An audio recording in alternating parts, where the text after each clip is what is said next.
My name's Josh. I'm one of the pastors here. Good to be with you. It's so cool commissioning out our college graduates. It takes me back, 5 years or so.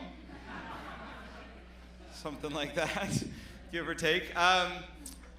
You guys are an answer to prayer, young adults in the room. I don't know if you know that, but about a year and a half ago, we were just kind of asking God, what do you want to do in our church? And we really felt like there's a sense of He wants us to grow in our capacity as worshipers, which we're in a series right now called Worthy, which is a series all about worship. I'll talk more in just a second. But we wanted to grow in our capacity to see and respond to and seek the presence of God. And as we started praying for that, we just said, how do you do that? How do you continue to light a fire in your church? And we just felt like God said, you get people who are on fire. And we just started thinking and praying and dreaming, and we started talking about how it seems like most of the time God starts this big movement in the world. You hear these stories about revivals or genuine moves of God that change the nations. It seems like most of them start with a group of college students on their knees. I don't know if that doesn't have to be that way. It just seems like it is that way. So we just started saying, okay, God, if we want to see a growth in passion and expectancy and in the ability to see and respond to you, and that often happens through young people, then give us young people. And it's crazy that within a couple of weeks, those prayers started getting answered. Now I look around the room and I see so many college students and so many young adults.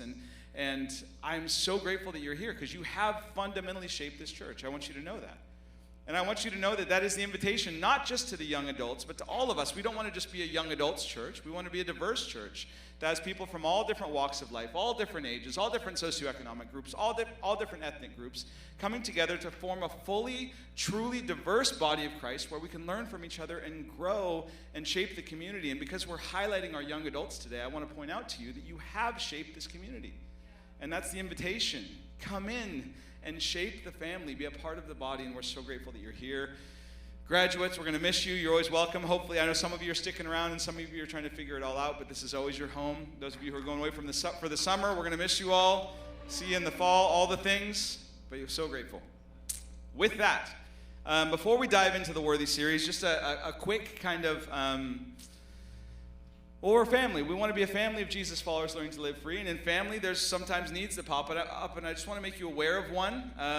Mike was up here just a second ago. Rigdon family is in a spot with their housing situation. We just want to bring that as a need before the church to, one, pray about, and then see if anybody else knows anything. So they've been renting in Santa Ana for a while and just found out, about 4 weeks ago, that the owners of the place are going to sell it, and they need to get out, and they're trying to find something else. And if you've been looking in the rental market recently, it's really rough right now.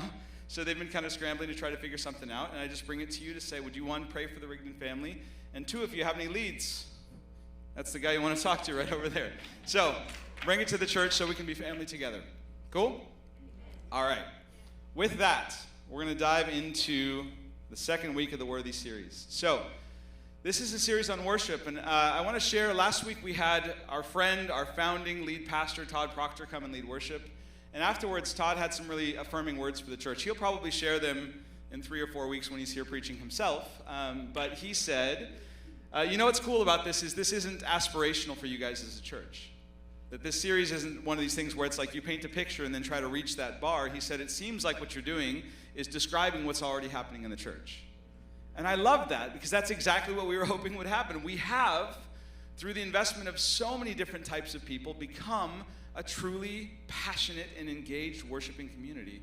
And now what we're doing in this series, this Worthy series, as Kiana told us last week, is we're naming it. Naming and claiming, okay? We're locking this in as part of our identity. We don't want it just to be a thing that, we sort of see. We also want to call it out and make this kind of core DNA to who we are. We want to be a worshiping church because everything good in the church flows out of worship. As Kiana told us last week, mission flows out of worship. Discipleship flows out of worship. Identity flows out of worship. Family flows out of worship. We see a vision of who God is, and we respond. And every good response comes out of worship. And that's why we're calling this series, by the way, not worship, but worthy, because it starts with Him. It starts with who He is. Worship is a secondary action. It's our response to the character of God, the one who is worthy of our worship. And last weekend, Kiana painted this beautiful picture. Kiana, I guess, and the Apostle John had a little bit of a role to play too. Be a Revelation, painted this beautiful picture of who God is in Revelation 4 and 5. We We saw the one seated on the throne, that the elders cast their crowns at his feet and cry out, "Worthy, because you created all things." This creator God who is like cosmic and massive and powerful and imaginative and beautiful. We saw that this person is so worthy of worship because I can't even begin to wrap my mind around his power, his goodness, his creativity. I mean, there's so much there that when you just really see him as he is, the elders have it right. You throw your crowns down and you say, there's nothing on earth that compares to you. And then we fast forward to the next chapter and we see that the world's gone awry, but God himself has stepped in to put it right as a lamb who's been sacrificed. That not through conquest, but through sacrifice, he puts it all back to good again. He redeems God's good and beautiful creation. And so they begin to freak out again. Worthy are you because you sacrificed yourself, because you were slain. And this big vision of God as creator and redeemer drives our worship. It's what's happening in heaven right now. Like if we could just peel back the veil, that's what you would see. You would see elders throwing their crowns down. You would see saints who have gone before just freaking out because they're seeing face to face the creator and the redeemer of all things. It's like this vision out of Isaiah. You guys remember this story in Isaiah 6? It's Isaiah's commissioning story. It says, "In the year that King Uzziah died, I saw the Lord seated on the throne, high and exalted. And the train of his robe," so just like the corner, "filled the whole temple." They used to think that God lived in the temple. And Isaiah gets this picture where the train of his robe is filling the entire temple. "It filled the temple, and above him were seraphim, each with 6 wings. With 2 they covered their faces, with 2 they covered their feet, and with 2 they were flying. And they were calling out." Seraphim means burning ones. So he's like lit with the presence of God. They were calling out to one another, "Holy, holy, holy is the Lord God Almighty, who was and is to come." And at the sounds of their voices, the doorposts and thresholds shook, and the temple was filled with smoke. And Isaiah's response, "Woe to me," I cried out. "I am ruined.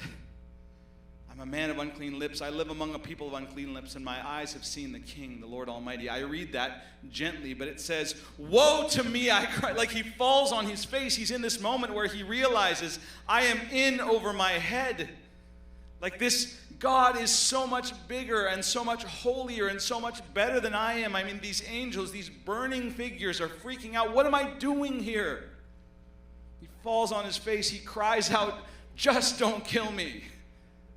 Because that's what we're talking about here. We're talking about being overwhelmed in spontaneous reaction to the presence of a holy and good and beautiful and loving and merciful God.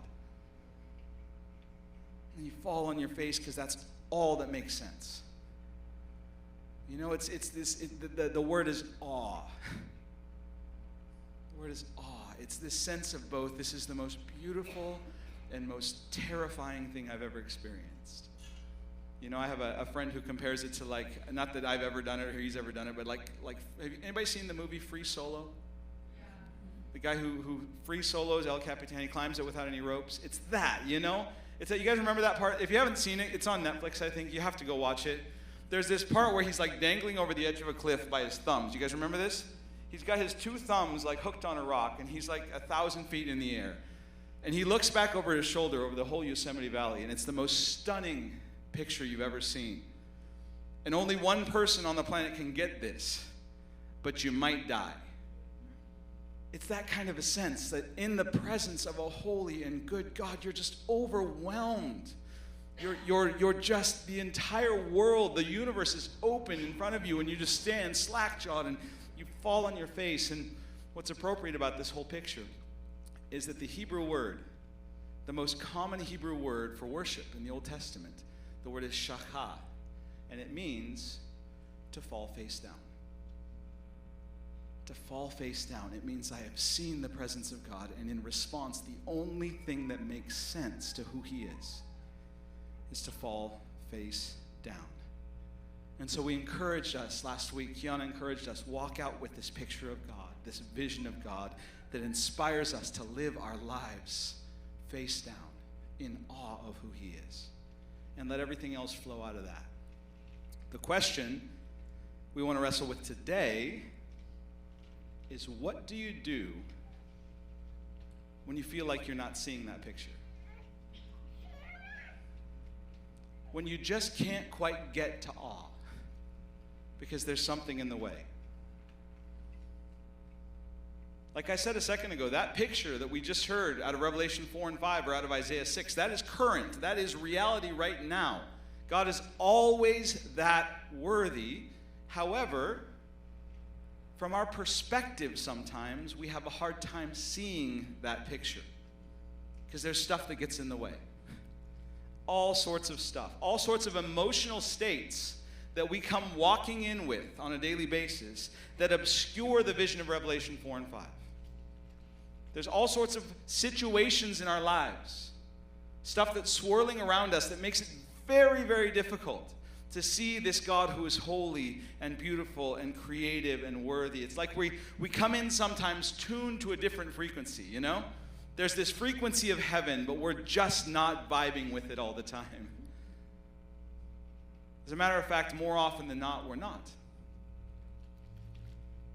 Like I look at my life, and probably a maximum of 10% of the time, I'm in that place of like natural awe. You know, where I'm ready, I'm prepared, I come in expectant, I come in excited, and it's like the heavens are open and I'm seeing the whole thing. That's probably confession time. I know pastors are supposed to live there. I don't have that all the time. The other 90% of the time, well, you know, 33% of the time I'm sleeping.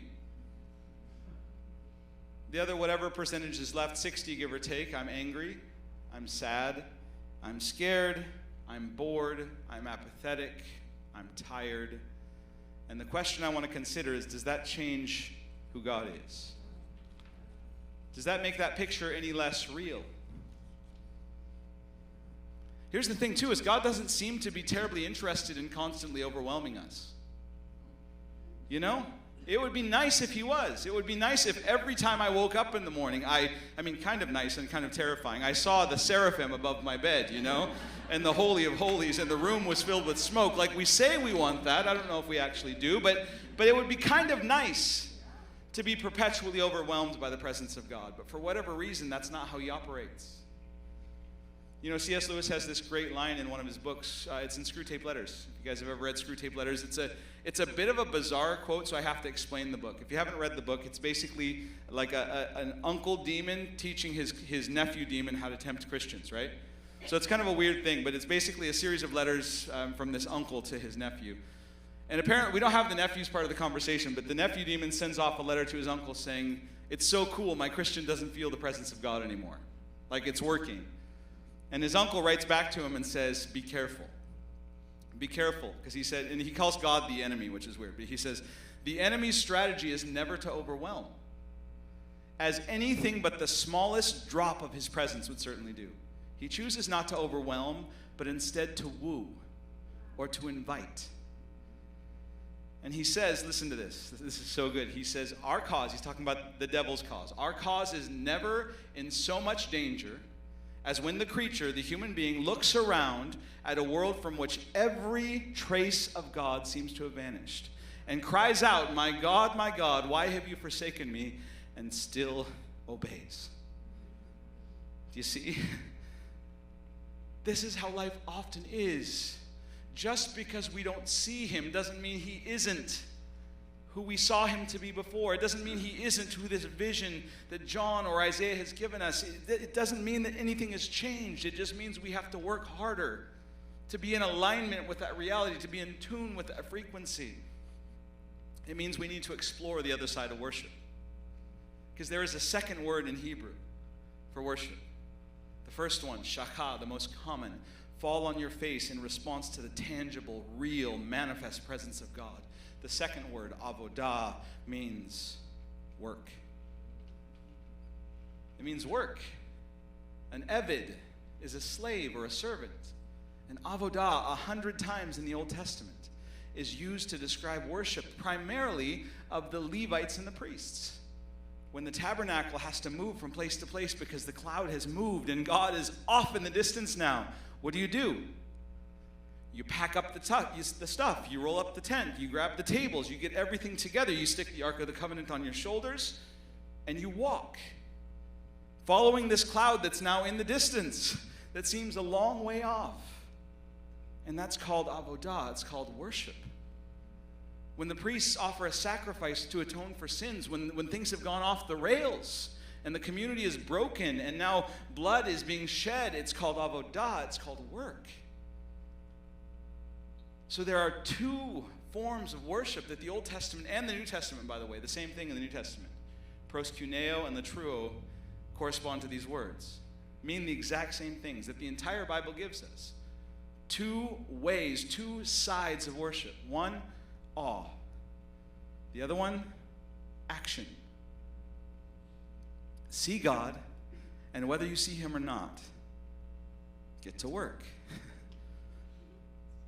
Sometimes we're on our faces, sometimes we're hauling gear. And with that in mind, our text for today, Psalm 63. You, God, are my God. Earnestly I seek you. I thirst for you. My whole being longs for you in a dry and parched land where there is no water. I have seen you in the sanctuary and beheld your power and your glory. Because your love is better than life, my lips will glorify you. I will praise you as long as I live. And in your name I will lift up my hands. I will be fully satisfied, as with the richest of foods. With singing lips my mouth will praise you. On my bed I remember you. I think of you through the watches of the night. Because you are my help, I sing in the shadow of your wings. I cling to you, and your right hand upholds me. I love this psalm, Psalm 63. It's the Psalm of David. If you read the superscription, kind of the little thing in italics above the psalm, it says, a Psalm of David when he was in the Judean desert. Now, there's two possible contexts for this psalm. We're not sure which one it is, but one of them is when David was chased out of town by Saul. If you guys remember the story, Saul was the king. He was a bad king, so God had Samuel anoint David king while Saul was still king. This didn't make Saul happy. He chased David out into the wilderness and tried to kill him on multiple occasions. Maybe then, but more probably, it was a second time, which is when David was already king, and his son Absalom decided he wanted to be king instead. So he rallied a bunch of troops, won over the military, and chased his own father out of town. And David was run into the wilderness by his own son, who was now trying to kill him. In either case, what we have here is a man who's described as a man after God's own heart. A man who had some massive flaws, but really loved God and saw God move in his life in powerful ways. He established the city of Jerusalem. He built a palace. He laid the foundations for the temple. He brought the Ark of the Covenant into Jerusalem and saw God move in miraculous ways in his life. Jerusalem for him was this holy place, this city where the presence of God was. And then he found himself driven out of it into the wilderness. And I'm so grateful that he was. What a gift that David found himself in a hard spot, because he taught us what to do when life doesn't go the way we want it to. I love this about the Bible. I love how the characters in the Bible are such a mess, don't you? How their lives aren't perfect and pristine, how they're not always winning every single battle, how sometimes they find themselves, whether through somebody else's faults or their own, because the Absalom thing was David's fault. It's a result of everything that happened with Bathsheba, with this dark sin. God said, because of what you've done, the sword will never leave your house. You're going to live in strife within your family. There's a consequence. And so whether it's because of Saul's sin or David's own sin, he finds himself in a dark place. And I'm so grateful that he did, because his response shows us how to worship when life has gone off the rails. When we're not in that place of awe, but we're just in that place of, I guess I just have to haul some gear today. I love that, and that's what Psalm 63 is. Psalm 63 teaches us, and here's our title for today, how to worship in the wilderness. Subtitle, how to cultivate joy in inhospitable places. Okay, I've got this picture that's been on my mind for the last 2 weeks as I've been praying about this message of, you know, those survival shows where there's like a blizzard and there's some guy or some girl who's got like a little like thing of moss and like a rock and a couple sticks, and they're trying to like light a fire. That's what I envision here. It's how do you cultivate this passion, this joy in your heart when the environment around you is so toxic and inhospitable to that joy. David shows us how here. We're going to talk about it now. And there's 3 note cards on your seats. Here's how this is going to work. This is not going to be just me rambling the rest of the time. The note cards are going to be our 3 main points. Well, there are 4, but the 4th one is a walk out the door with it point, okay? So 3 main points. I'm going to talk about it for a few minutes, and then we're going to get a few minutes to practice together, okay? This is not just a one-sided thing. We're going to practice responding in worship in the moment. The first note card right at the very top. How do I worship in the wilderness? Write this. Show up. Show up. So what does David do when he finds himself in the wilderness? He writes a worship song. He recognizes his environment. He's honest about it. He doesn't try to opt out of anything, but he also doesn't wallow. He doesn't sink down into the mud. He doesn't try to figure his way out. He doesn't try to solve the problem. He goes directly to God in worship. And this is what it means to be a man after God's own heart. If you read the story of David, he's often described as a man after God's own heart, which I used to think meant he was a pure and moral and upright guy, but he did about the most horrific thing any person can do. And yet God still, after that incident, describes him as a man after my own heart. So a man after God's own heart, or a woman after God's heart, doesn't mean perfect. What does it mean? That you go after God's heart. That you are directed Godward. That your orientation is toward Him with whatever you have. See, that's David's fundamental gift that he gives us. Is whatever he's got in his hand, he takes it to God. When David's happy, when he's excited, when he's on top of the world, he praises God. Sing to the Lord a new song. Enter his gates with thanksgiving. He praises God. When David's sad or scared, he cries out to God. When David feels alone, he tells God, how long will you forget me? I mean, that's like saying, God, I'm not even sure you exist anymore. Isn't that a weird prayer to pray? You're praying to a God you're not even sure is listening, but that's what it means to be after God's own heart. David sometimes prays anger and bad theology. David prays whatever he's got in his hands. What's most fascinating is when he has this affair with Bathsheba and has her husband killed, and he's called out on it by the prophet, his immediate response is repentance. He takes his sin to God and says, create in me a clean heart, O God, and renew a right spirit within me. He carries this garbage into the presence of God and offers it as worship. Whatever he has in his hand, he takes. And here in the wilderness, he takes scared, he takes alone, he takes desperate, and he describes it in terms of longing. You, God, are my God. Earnestly I seek you. My soul thirsts for you. My whole being longs for you. You see, he takes it to God.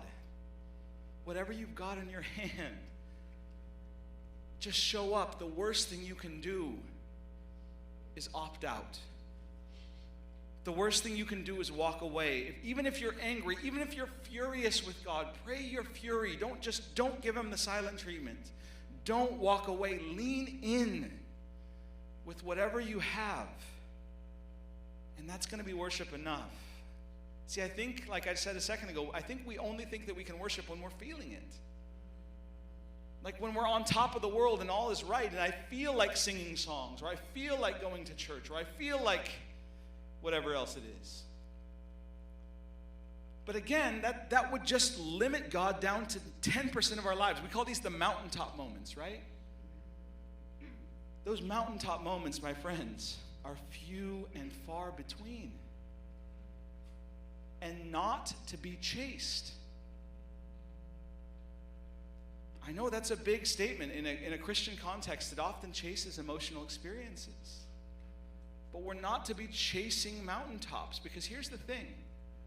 If you've ever been on top of a mountain, what's up there? Nothing. Rocks and dirt. It's beautiful.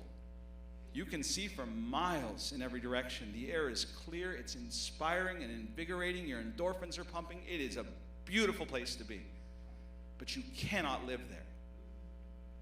You know, the first guy that tried to, the first Westerner that tried to climb Mount Everest is a guy named George Mallory. He's famous. He's this like man's man. He's famous for somebody asked him, why do you want to climb it? And his answer was, well, certainly not because it's productive.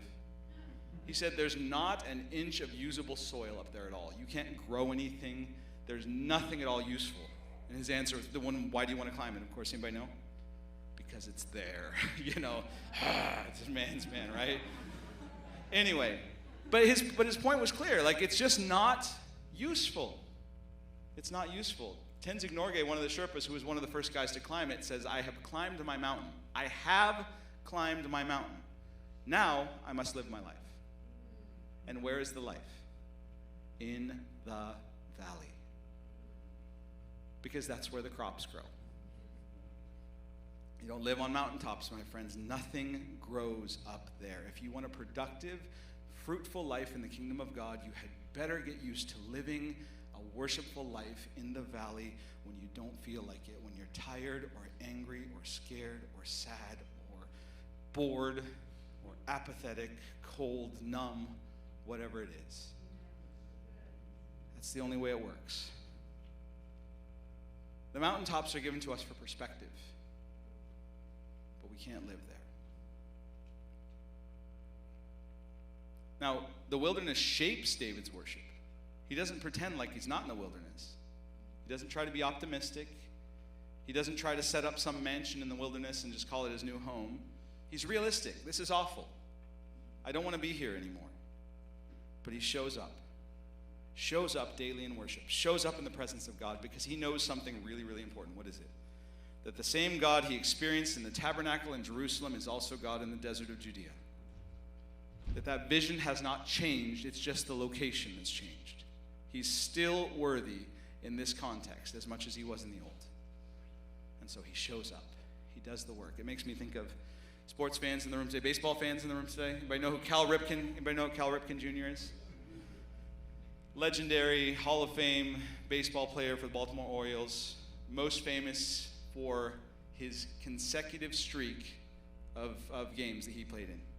2,632 games without missing. Unbelievable, huh? 2,632 games. When he broke the record, the night he broke the record, a stadium full of people and a nation watching on television stood and applauded for 20 minutes. You can watch it online. A 20-minute standing ovation. Just went on and on. He kept on coming out of the dugout trying to get everybody to stop, but they just kept on going. He's like waving his hat, trying to get everybody to sit down so they can go on with the game. For 20 minutes, they cheered. Why? Because he showed up. He just showed up every day, and they were in awe because people don't do that. Makes me think of Hebrews 12. Therefore, since we are surrounded by such a great cloud of witnesses, this is talking about all of the people who've gone before us, let us throw off everything that hinders and the sin that so easily entangles, and let us run with perseverance the race marked out for us, fixing our eyes on Jesus, the pioneer and perfecter of our faith, who for the joy set before him endured the cross, scorning its shame, and sat down at the right hand of the throne of God. Consider him who endured such opposition from sinners, so that you will not grow weary and lose heart. Do you hear it?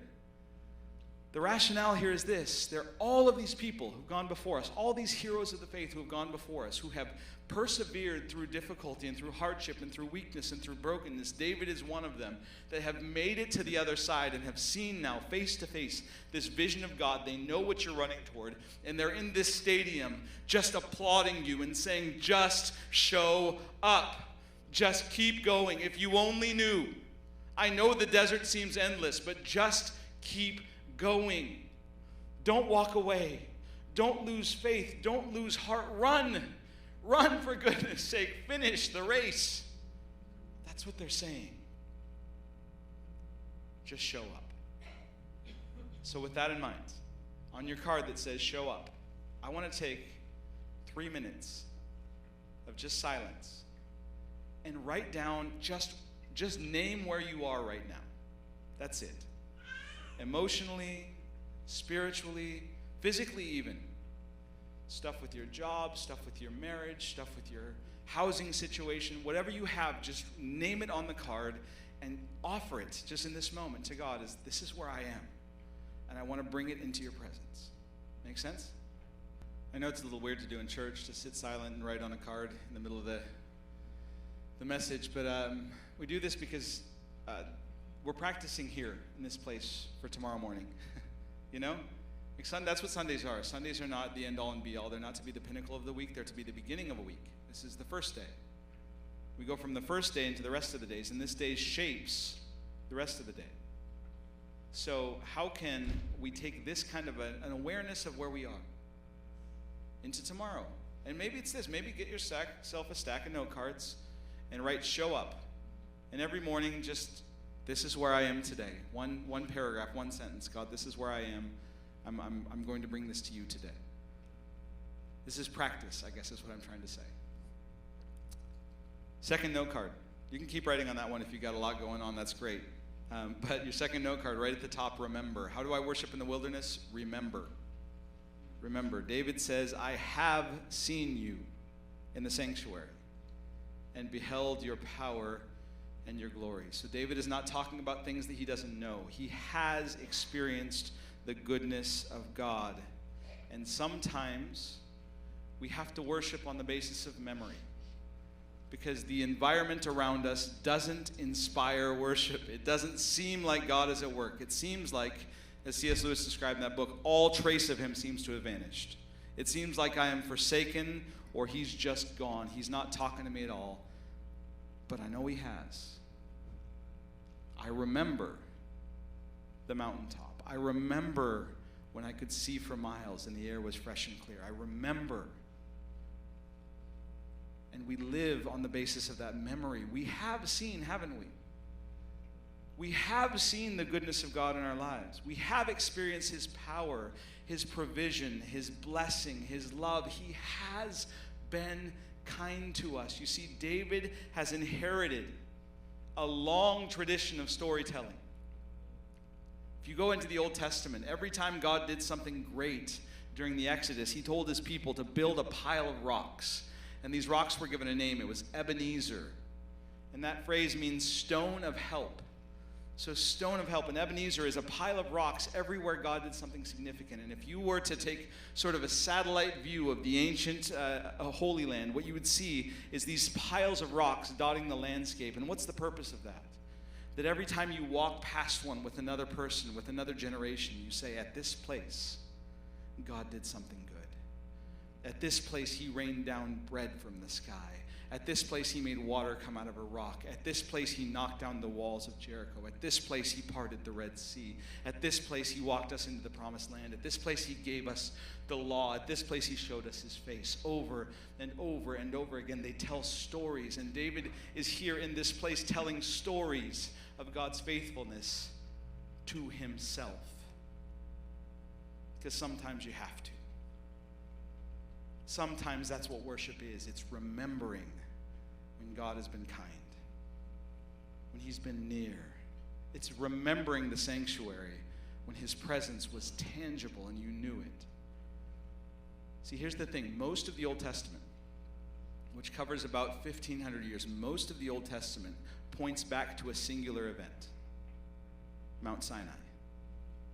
Almost all of the prophets throughout the entirety of their prophecies are pointing back to what happened at Mount Sinai when God gave the law to his people. Even in the New Testament, they're often pointing back to when God parted the Red Sea and the Passover.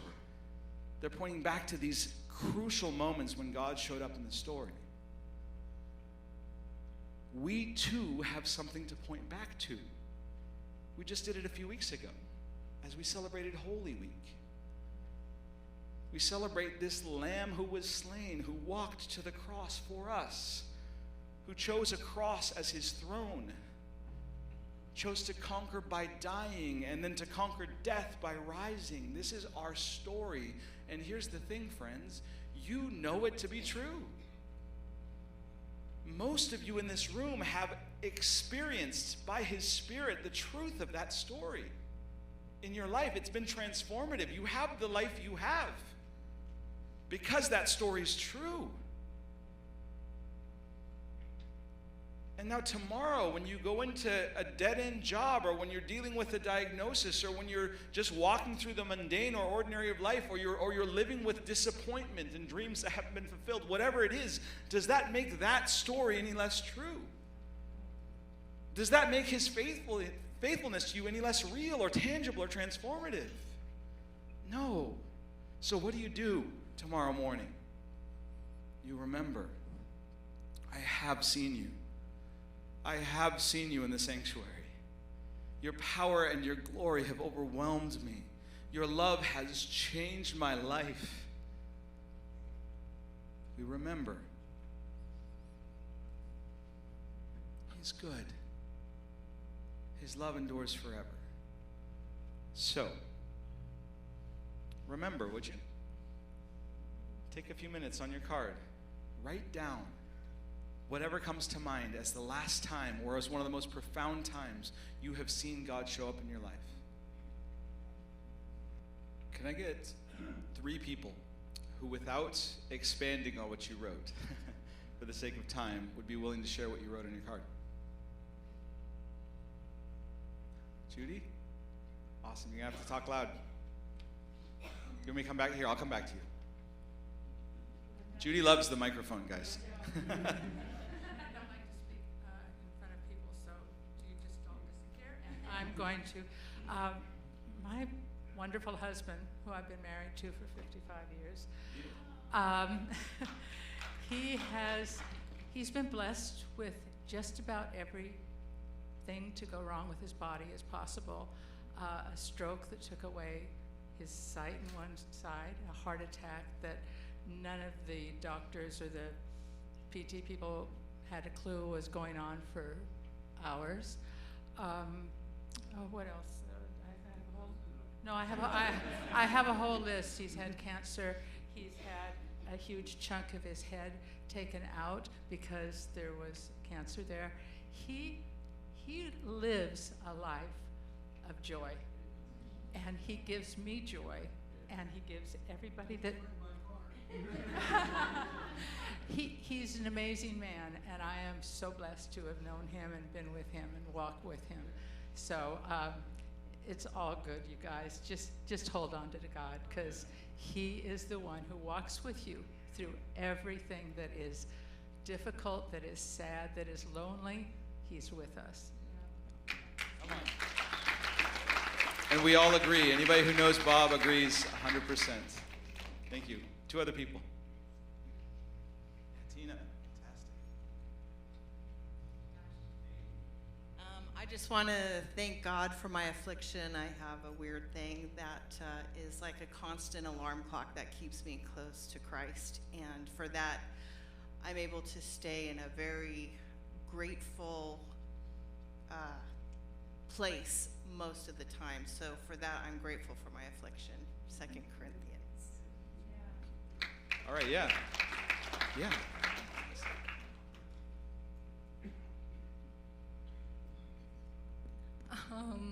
It's actually really funny that this was talked about today, the wilderness and remembering. I went to a wilderness therapy and actually spent 3.5 months in the desert with 12 other people. And just like hearing about it today and the remembrance and the moving forward and everything like that, like it brings so much God into my life to like think about that moment, and as it not just being a dream, like something that I did go through. And definitely in those times, like talking about like the mountaintops and then finally like coming over into the valley, like those were God shot moments for me. Like that's when I saw God truly. And like, yeah, so it was super cool that we talked about this today.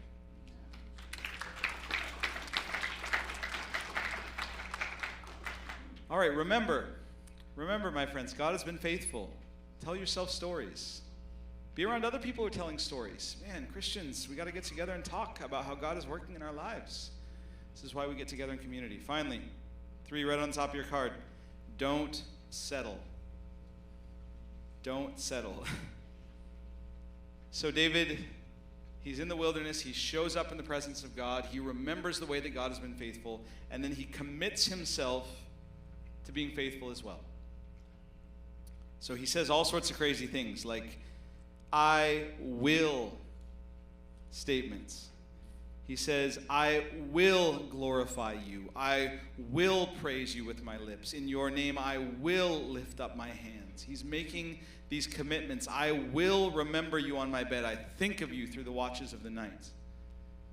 David is saying, I'm going to play my part. I'm going to show up and do the work, the avodah, the work of worship.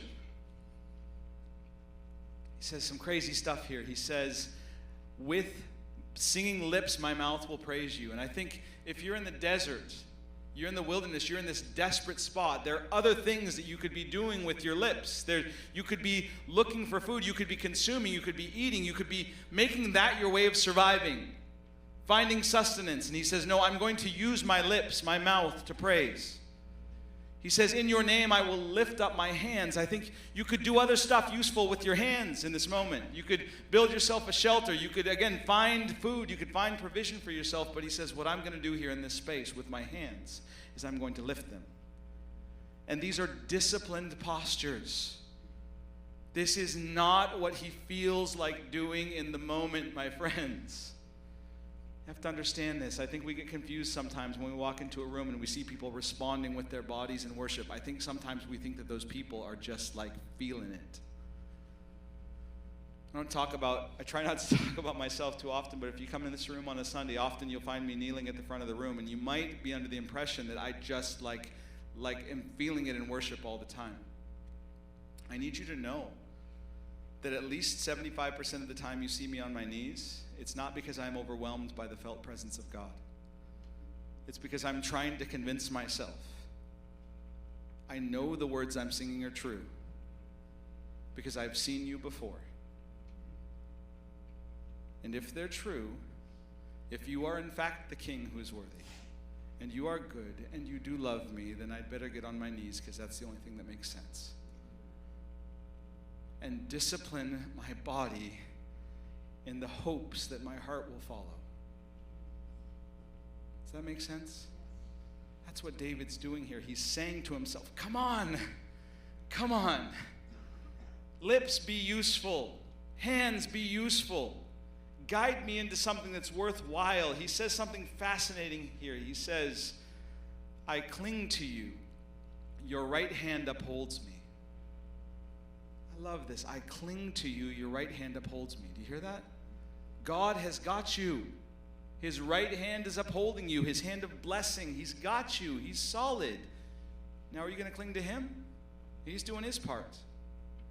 Will you do yours? Reminds me of Paul in Philippians where he says, I press on to take hold of that for which Christ Jesus has taken hold of me. Christ Jesus has taken hold of me. Now I'm going to take hold of him. I've used this analogy before, but it's like walking in the grocery store with my son when he was little, and we walk past the toy aisle, and I'm going to the vegetable section. If you know me, you know that's not true. I'm just trying to paint a picture. But I'm going for the groceries, and he's going for the toys, and I'm holding his hand, but he's not holding mine. Been there before. Jesus is there with us all the time. He's holding our hand, but we're not holding his, and we expect him to drag us. To drag us out of our idolatry, to drag us out of our apathy, to drag us out of all of our problems and our conviction, our pre-commitments, the things that we care about more than him, and to drag us straight to heaven. And that's how we approach faith. Jesus dragged me home. Should be a worship song, right? He wants us to walk with him as one does a friend. And so Paul says, I press on to take hold of the one who's taken hold of me. David says it here, I cling to you as your right hand upholds me. Does he have you? Yes. Does that mean that you just kind of go limp and let him do all the work? No. You lift your hands. You open your mouth and let a song come out even when you don't feel like it. And the core of this whole thing, the core of this whole psalm is what? Verse 3. Because your love is better than life, my lips will glorify you. This is a man who's seen God. And he understands, like the elders in Revelation 4, that there is nothing better than him. That all my crowns, all of my joys, all of my sorrows, whatever I have to my profit or to my detriment, whatever I'm holding is less than he is. Your love is better than life. And because of that, I choose to engage with that love. I choose to lay down all of the other things I could be doing with my hands or with my mouth and praise, lift my hands. Your love is better than life. On the last card, if you've written "don't settle," I want you to write this phrase beneath it. Your love, O Lord, is better than blank. And fill in the blank with whatever he puts on your heart. I'm going to ask the worship team to come up. You know, the amazing thing about worship in the wilderness or in the valleys is that it's productive. Like, stuff shifts when we choose to lean in. It's not to say that those times where it's obvious and easy aren't great, but the times where we choose to lean in, even when we're not feeling it, when we choose to align ourselves to that reality, that's powerful. That's when stuff changes. Not just for us, but for people around us. I mean, the fact of the matter is we had this conversation today because David found himself in the wilderness and chose to worship. So what happens when we choose to worship? Through pain, exhaustion, boredom, mundane, whatever it may be. It's transformative. Let's lean in together. I said there was a fourth point that I'll send you out with today. Here it is. Ready? We walk out this door in hope. Because David says in the middle of this psalm, and I love this so much, I will be satisfied as with the richest of foods. He will satisfy you. He will not fail you. You will be satisfied. So Lord, we thank you that you are with us and that you love us. We walk out these doors aligned to your heart, with hope in our lives, because you are worthy and you're good and you love us. Thank you, Lord.